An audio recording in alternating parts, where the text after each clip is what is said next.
El hombre mediocre. Sección 6. Capítulo 1. El hombre mediocre. 5. El espíritu conservador. 6. Peligros sociales de la mediocridad. 7. La vulgaridad. Esta es una obra del maestro José Ingenieros. 5. El espíritu conservador. Todo lo que existe es necesario. Cada hombre posee un valor de contraste, si no lo tiene de afirmación.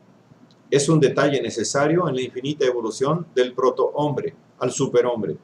Sin la sombra, ignoraríamos el valor de la luz. La infamia nos induce a respetar la virtud. La miel no sería dulce si el alcíbar no enseñara a paladear la amargura. Admiramos el vuelo del águila porque conocemos el arrastramiento de la oruga. Encanta más el gorjeo del ruiseñor cuando se ha escuchado el silbido de la serpiente. El mediocre representa un progreso comparado con el imbécil, aunque ocupa su rango si lo comparamos con el genio. Sus idiosincrasias sociales son relativas al medio y al momento en que actúa. De otra manera, si fuera intrínsecamente inútil, no existiría. La selección natural habríale exterminado. Es necesario para la sociedad, como las palabras lo son para el estilo. Pero no bastaría para crearlo, alinear todos los vocablos que yacen en el diccionario. Su estilo comienza donde aparece la originalidad individual. Todos los hombres de personalidad firme y de mente creadora, sea cual fuere su escuela filosófica o su credo literario, son hostiles a la mediocridad. Toda creación es un esfuerzo original. La historia conserva el nombre de pocos iniciadores y olvida a inúmeros secuaces que los imitan. Los visionarios de verdades nuevas, los apóstoles de moral, los innovadores de belleza, desde Renan y Hugo hasta Guyau y Flaubert, la miran como un obstáculo con que el pasado obstruye el advenimiento de su labor renovadora. Ante la moral social, sin embargo, los mediocres encuentran una justificación, como todo lo que existe por necesidad. El eterno contraste de las fuerzas que pujan en las sociedades humanas se traduce por la lucha entre dos grandes actitudes que agitan la mentalidad colectiva: el espíritu conservador o rutinario y el espíritu original o de rebeldía. Bellas páginas le consagró Dorado. Cree imposible dividir la humanidad en dos categorías de hombres, los unos rebeldes en todo y los otros en todo rutinarios. Si así fuera, no sabría decirse cuáles interpretan mejor la vida. No es factible un vivir inmóvil de gentes todas conservadoras, ni lo es un inestable ajetreo de rebeldes e insumisos, para quienes nada existente sea bueno y ningún sendero digno de seguirse. Es verosímil que ambas fuerzas sean igualmente imprescindibles. Obligados a elegir, ¿daríamos preferencia a una actitud conservadora? La originalidad necesita un contrapeso robusto que prevenga sus excesos. Habría ligereza en fustigar a los hombres metódicos y de paso tardío, si ellos constituyeran los tejidos sociales más resistentes, soporte de los otros. Lo mismo que en los organismos, los distintos elementos sociales se sirven mutuamente de sostén. En vez de mirarse como enemigos, debieran considerarse cooperadores de una obra única pero complicada. Si en el mundo no hubiera más que rebeldes, no podría marchar. Tornárase imposible la rebeldía si faltara contra quien rebelarse. Y, sin los innovadores, ¿quién empujaría el carro de la vida sobre el que van aquellos tan satisfechos? En vez de combatirse, ambas partes debieran entender que ninguna tendría motivo de existir como la otra no existiese. El conservador sagaz puede bendecir al revolucionario, tanto como este a aquel. He aquí una nueva base para la tolerancia. Cada hombre necesita a su enemigo. Si tuvieran igual razón de ser los imitadores y los originales, como arguye el pensador español, su justificación estaría hecha. Ser mediocre no es una culpa. Siéndolo, su conducta es legítima. Aciertan los que sacan a su vida el mayor jugo y procuran pasar lo mejor posible sus cortos días sobre la tierra, sin consagrar una hora a su propio perfeccionamiento moral. sin preocuparse de sus prójimos ni de las generaciones posteriores? ¿Es pecado obrar de ese modo? ¿Pecan tal vez los que piensan en sí y viven para los demás? Los abnegados y los altruistas, los que sacrifican sus goces y fuerzas en beneficio ajeno, renunciando a sus comodidades y aún a su vida, como suele ocurrir, por indefectible que sea pensar en el mañana y dedicarle cierta parte de nuestros esfuerzos, es imposible dejar de vivir en el presente, pensando en él, siquiera en parte.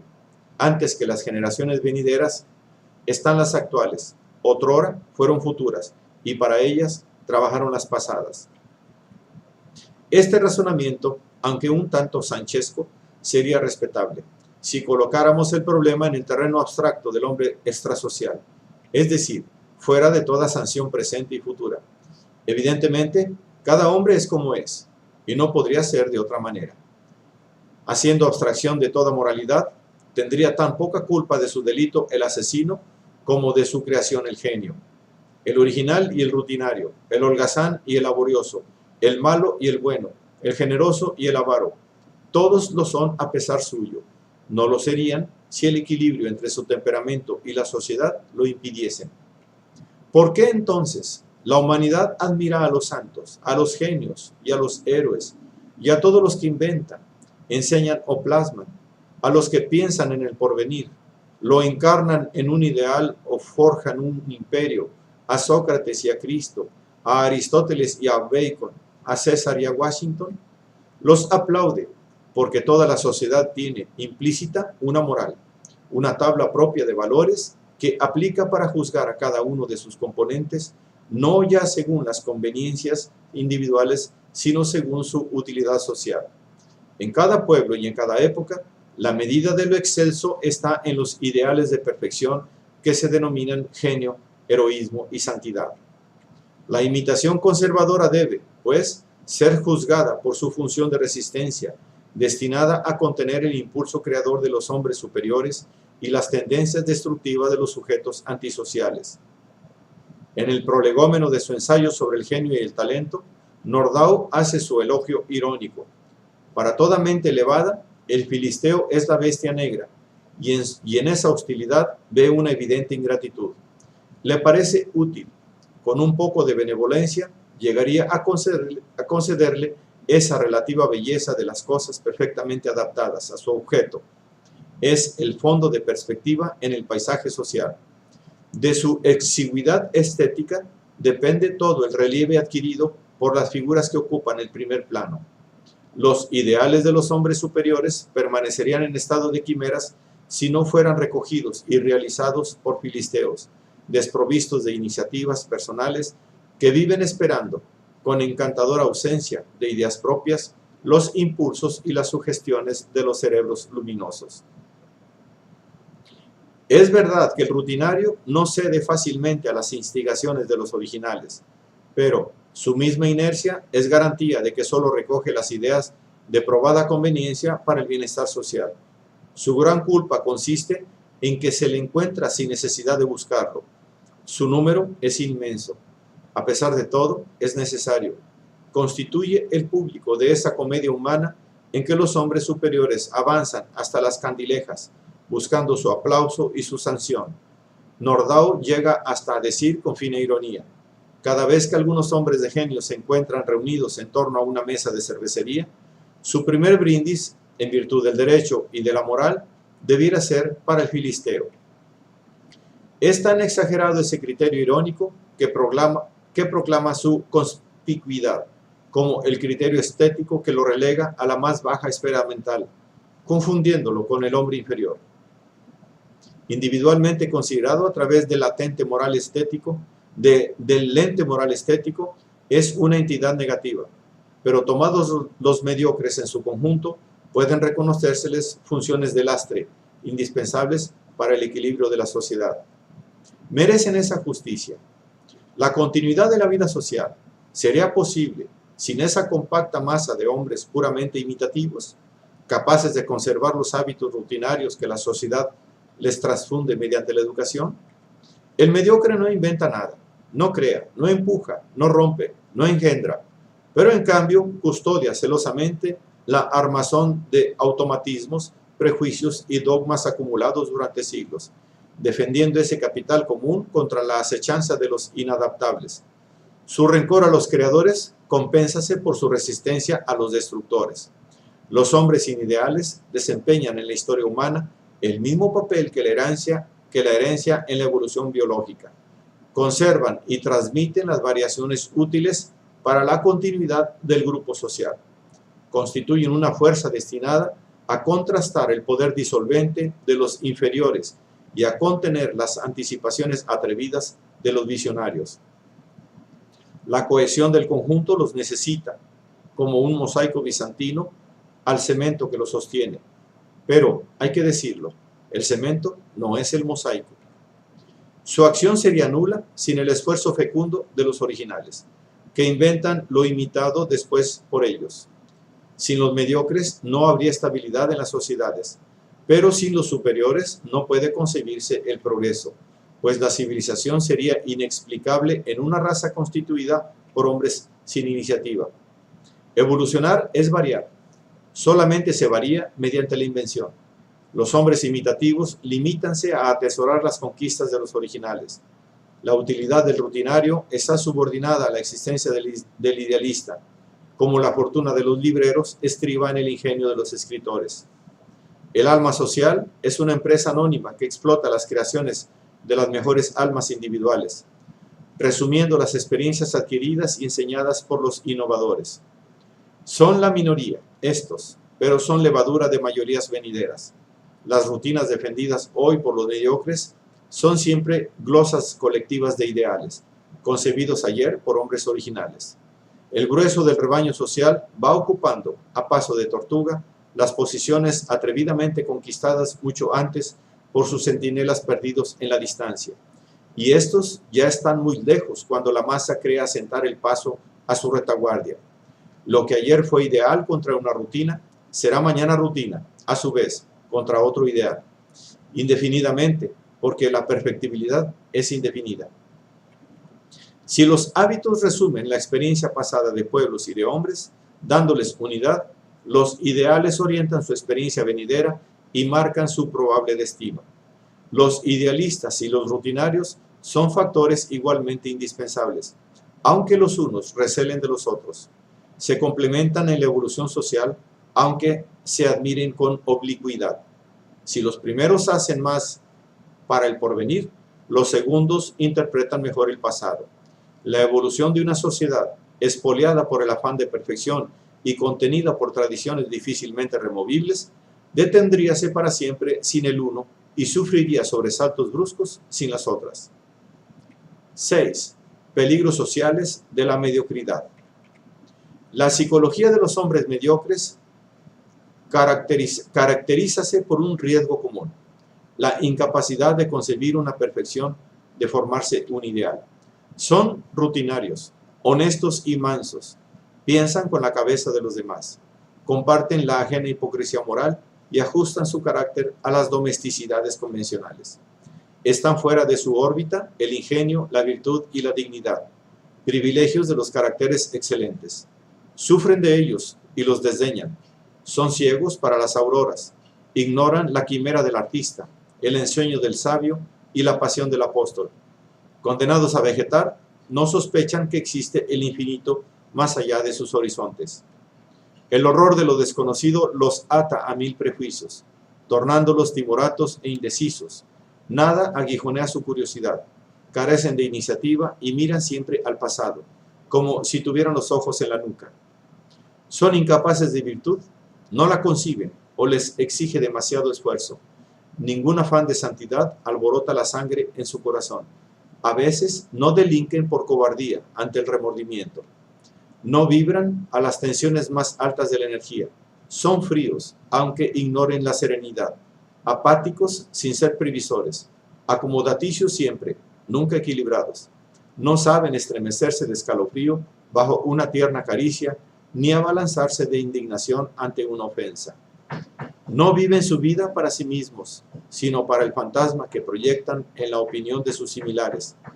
Carecen de línea, Su personalidad se borra como un trazo de carbón bajo el esfuminio, hasta desaparecer. Trocan su honor por una prebenda y echan llave a su dignidad por evitarse un peligro.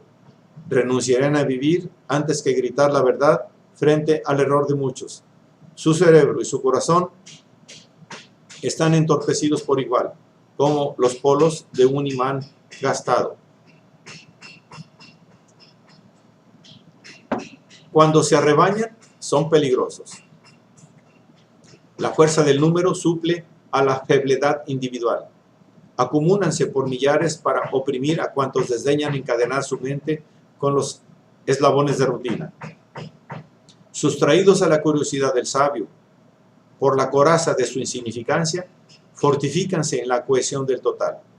Por eso, la mediocridad es moralmente peligrosa y su conjunto es nocivo en ciertos momentos de la historia, cuando reina el clima de la mediocridad. Épocas hay en que el equilibrio social se rompe en su favor.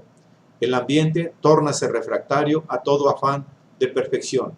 Los ideales se agostan y la dignidad se ausenta. Los hombres acomodaticios tienen su primavera florida. Los estados conviértense en mediocracias.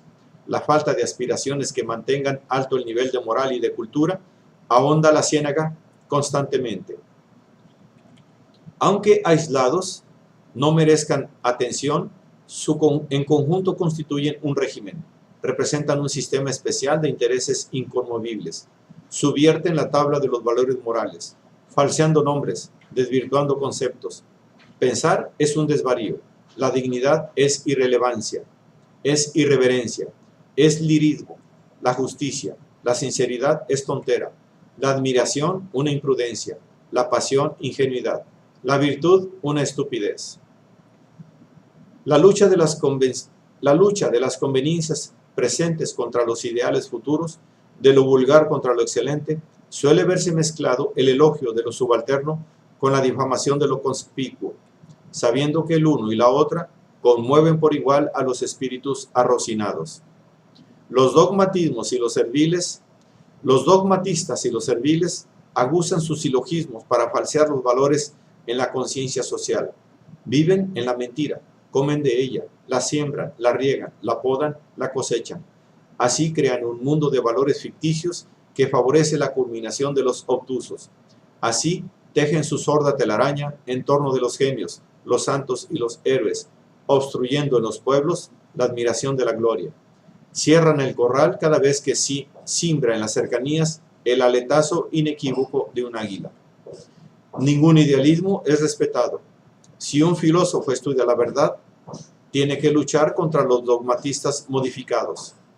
Si un santo persigue la virtud, se astilla contra los prejuicios morales del hombre acomodaticio.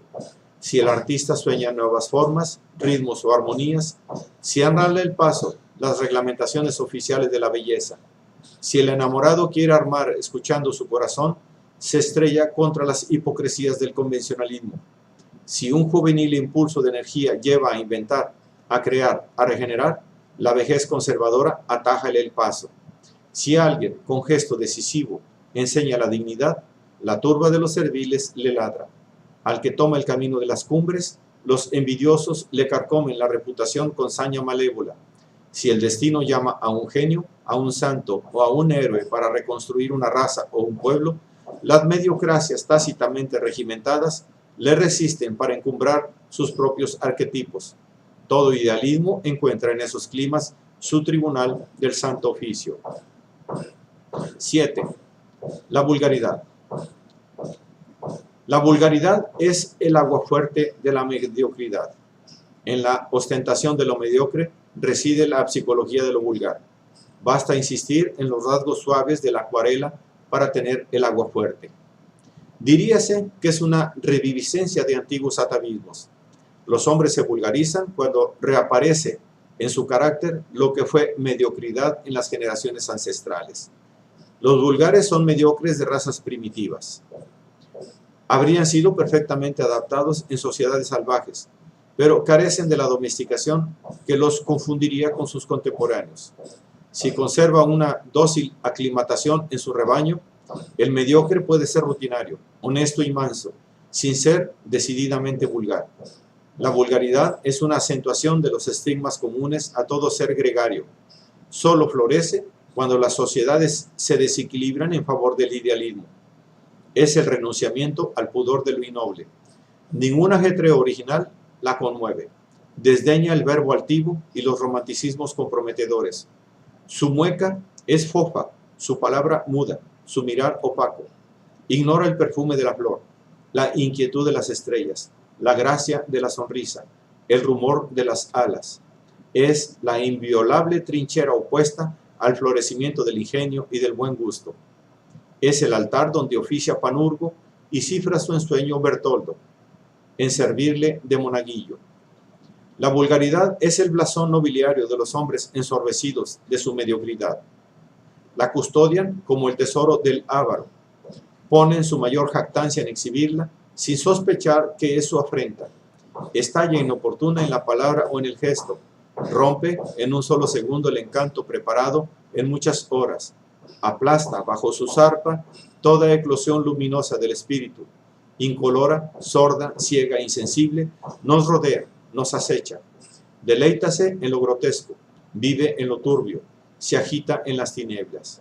Es a la mente lo que son al cuerpo los defectos físicos, la cojera o el estrabismo. Es incapacidad de pensar y de amar, incomprensión de lo bello, desperdicio de la vida, toda la sordidez. La conducta en sí misma no es distinguida ni vulgar. La intención ennoblece los actos, los eleva, los idealiza y en otros casos determina su vulgaridad. Ciertos gestos que en circunstancias ordinarias serían sórdidos pueden resultar poéticos, épicos. Cuando Cambrone, invitado por el enemigo a rendirse, responde su palabra memorable, se eleva a un escenario homérico y es sublime. Los hombres vulgares querrían pedir a Circe los brebajes con que transmutó en cerdos a los compañeros de Ulises, para recetárselos a todos los que poseen un ideal. Los hay en todas partes y siempre que ocurre un recrudecimiento de la mediocridad. Entre la púrpura, lo mismo que entre la escoria, en la avenida y en el suburbio, en los parlamentos y en las cárceles, en las universidades y en los pesebres. En ciertos momentos osan llamar ideales a sus apetitos, como si la urgencia de satisfacciones inmediatas pudiera confundirse con el afán de perfecciones infinitas. Los apetitos se hartan, los ideales nunca. Repudian las cosas líricas porque obligan a pensamientos muy altos y a gestos demasiado dignos. Son incapaces de estoicismos. Su frugalidad es un cálculo para gozar más tiempo de los placeres, reservando mayor perspectiva de goces para la vejez impotente. Su generosidad es siempre dinero dando a usura. Su amistad es una complacencia servil o una adulación provechosa. Cuando creen practicar alguna virtud, degradan la honestidad misma, afeándola con algo de miserable o bajo que la macula. Admiran el utilitarismo egoísta, inmediato, menudo, al contado. Puestos a elegir, nunca seguirán el camino que les indique su propia inclinación, sino el que les marcaría el cálculo de sus iguales. Ignoran que toda grandeza de espíritu exige la complicidad del corazón. Los ideales irradian siempre un gran calor. Sus prejuicios, en cambio, son fríos, porque son ajenos. Un pensamiento no fecundado por la pasión es como los soles de invierno. Alumbran, pero bajo sus rayos se puede morir helado. La bajeza del propósito rebaja el mérito de todo esfuerzo y aniquila las cosas elevadas. Excluyendo el ideal, queda suprimida la posibilidad de lo sublime. La vulgaridad es un cierzo que hiela todo germen de poesía capaz de embellecer la vida. El hombre sin ideales hace del arte un oficio, de la ciencia un comercio, de la filosofía un instrumento, de la virtud una empresa, de la caridad una fiesta, del placer un sensualismo. La vulgaridad transforma el amor de la vida en pusilanimidad, la prudencia en cobardía, el desarrollo en vanidad, el respeto en servilismo. Lleva a la ostentación, a la avaricia, a la falsedad, a la avidez, a la simulación. Detrás del hombre mediocre asoma el antepasado salvaje que conspira en su interior, acosado por el hambre de atávicos instintos y sin otra aspiración que el hartazgo. En esas crisis, mientras la mediocridad tórnase atrevida y militante, los idealistas viven desorbitados, esperando otro clima. Enseñan a purificar la conducta en el filtro de un ideal. Imponen su respeto a los que no pueden concebirlo. En el culto de los genios, de los santos y de los héroes tienen su arma. Despertándolo, señalando ejemplos a las inteligencias y a los corazones, puede amenguarse la omnipotencia de la vulgaridad, porque en toda larva sueña, acaso, una mariposa. Los hombres que vivieron en perpetuo florecimiento de virtud revelan con su ejemplo que la vida puede ser intensa y conservarse digna, dirigirse a la cumbre, sin encharcarse en lodazales tortuosos, encresparse de pasión, tempestuosamente como el océano, sin que la vulgaridad enturbie las aguas cristalinas de la ola, sin que el rutilar de sus fuentes sea opacado por el limo. En la mediación de viaje, oyendo silbar el viento entre las jarcias, la humanidad nos pareció como un velero que cruza el tiempo infinito, ignorando su punto de partida y su destino remoto. Sin velas, sería estéril la pujanza del viento. Sin viento, de nada servirían las lonas más amplias. La mediocridad es el complejo velamen de las sociedades, las resistencias que éstas oponen al viento para utilizar su pujanza, la energía que infla las velas y arrastra el buque entero, y lo conduce y lo orienta. Son los idealistas, siempre resistidos por aquella. Así, resistiéndolos, como las velas al viento, los rutinarios aprovechan el empuje de los creadores. El progreso humano es el resultante de ese contraste perpetuo entre las masas inertes y las energías propulsoras.